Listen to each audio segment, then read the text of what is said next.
Super star Mahesh Babu crazy director Murugadoss combination లో రూపొందుతున్న చిత్రం రెగ్యులర్ షూటింగ్ ఈ నెల 29న ప్రారంభం కానుంది.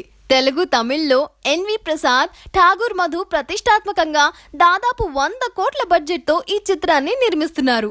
అయితే ఈ భారీ చిత్రం ఇంకా ప్రారంభం కాలేదు, కానీ అప్పుడే ఈ మూవీకి రిలయన్స్ సంస్థ నుంచి భారీ ఆఫర్ వచ్చిందట. కేవలం తెలుగు తమిళ్ థియేట్రికల్ రైట్స్ కే రిలయన్స్ సంస్థ 150 కోట్లు ఆఫర్ చేసినట్టు వార్తలు వస్తున్నాయి. కానీ థియేట్రికల్ రైట్స్ తో పాటు శాటిలైట్ రైట్స్ తో సహా అన్ని కలుపుకొనే ఈ భారీ ఆఫర్ ఇచ్చినట్టు తెలుస్తుంది. ప్రస్తుతం రిలయన్స్ ఇచ్చిన ఆఫర్ గురించి మహేష్ బాబు, మురుగదాస్ నిర్మాతలు ఎన్వి ప్రసాద్, ఠాగూర్ మధు మధ్య చర్చలు జరుగుతున్నాయట. మహేష్ బాబు ఈ చిత్రంలో ద్విపాత్రాభినయం చేస్తుండడం, మురుగదాస్ ఈ చిత్రానికి దర్శకుడు కావడం ఇంత భారీ ఆఫర్ రావడానికి కారణమని టాక్.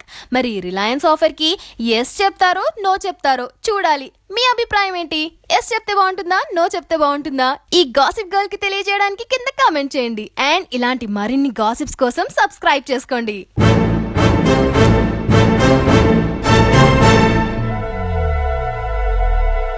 ఇది కట్టప్ప ఫుల్ పట్టప్ప పని చేస్తే వాళ్ళు చూసి చాలా మంది అదే పని చేస్తారని నేను నమ్ముతాను. ఇది కేవలం అందరికీ సంబంధించిన విషయం. ఇది ఏ పొలిటికల్ పార్టీకో దేనికో సంబంధించిన విషయం కాదు.